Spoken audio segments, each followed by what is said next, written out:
Bonjour Michel Delaunay. Bonjour. Merci d'avoir accepté l'invitation d'Europe 1. Vous êtes également ancienne députée, cancérologue de métier, et puis vous avez signé cette année le fabuleux Destin des baby-boomers chez Plon. On l'a entendu durant le journal, il n'y aura pas de reconfinement à l'échelle du pays, dit Emmanuel Macron, mais de possibles reconfinements très localisés. Les EHPAD, par exemple, pourraient être isolés localement. C'est ce qu'a précisé hier Olivier Véran, le ministre de la Santé, en déplacement en Lozère. Ce serait une mauvaise idée, selon le syndicat national des établissements pour les personnes âgées. Et vous en pensez quoi ? Alors, je pense qu'il faut surtout, dans les EHPAD, éviter l'isolement des résidents en chambre, où ils sont extrêmement malheureux. Vous voyez, prendre ses repas, rester toute une journée enfermés dans une chambre de 9 à 10 mètres carrés, ça les conduit totalement au désespoir. Et en effet, il faut peut-être, s'il y a un risque important d'épidémie, prendre des mesures. Alors, je n'ai pas totalement compris ce qu'a dit Olivier Véran. Si c'est un isolement de l'ensemble du bâtiment avec des mesures particulièrement importantes pour les visites, on peut le concevoir, bien qu'il faut tout faire pour l'éviter, bien évidemment.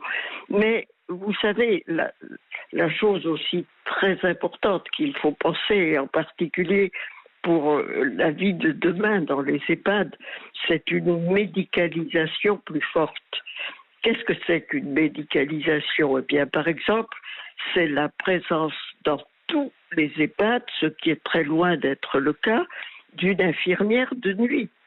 Est-ce qu'on y est à ça, oui. Michel Delaunay ? Est-ce qu'aujourd'hui, est-ce qu'on a ce type de moyens aujourd'hui par rapport à ce qu'on a vécu au printemps, où c'est déjà c'est très insuffisant. Il y a peu d'EHPAD qui ont une infirmière de nuit. Il y a peu d'EHPAD qui ont un médecin de garde ou un contact très rapide avec un gériatre. Il y a peu d'EHPAD, malheureusement, qui ont des bouteilles d'oxygène. C'est-à-dire que quand un patient s'étouffe, on puisse tout de suite lui porter secours. C'est ce qu'on appelle, ce que j'appelais la médicalisation. Et il y a effectivement un travail très, très important à faire. Alors, on a bien compris ça. Moi, j'avais noté, Michel Delaunay, je voudrais savoir si c'est toujours ce que vous pensez. Vous aviez suggéré aux familles de reprendre leurs proches, de les accueillir à domicile. Est-ce que c'est toujours ce que vous prônez ?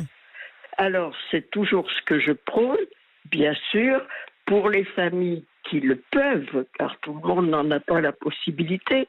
Cela demande des soins, du temps et un lieu d'accueil, une chambre.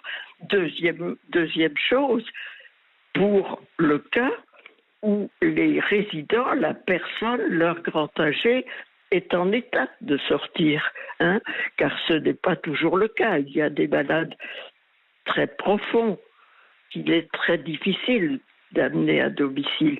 Donc c'est avec, bien sûr, raison gardée dans tous les cas. Mais c'est le meilleur moyen, si jamais il devait y avoir un isolement individuel, de soustraire la personne à cet isolement qui est absolument délétère, qui les fait progresser dans la dépendance très rapidement.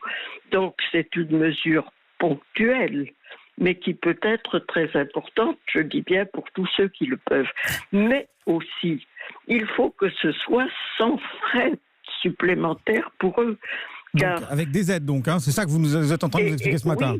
Oui, et surtout, sans avoir à continuer, comme c'est le cas maintenant, à payer la pension pendant le temps où le résident est en sortie temporaire.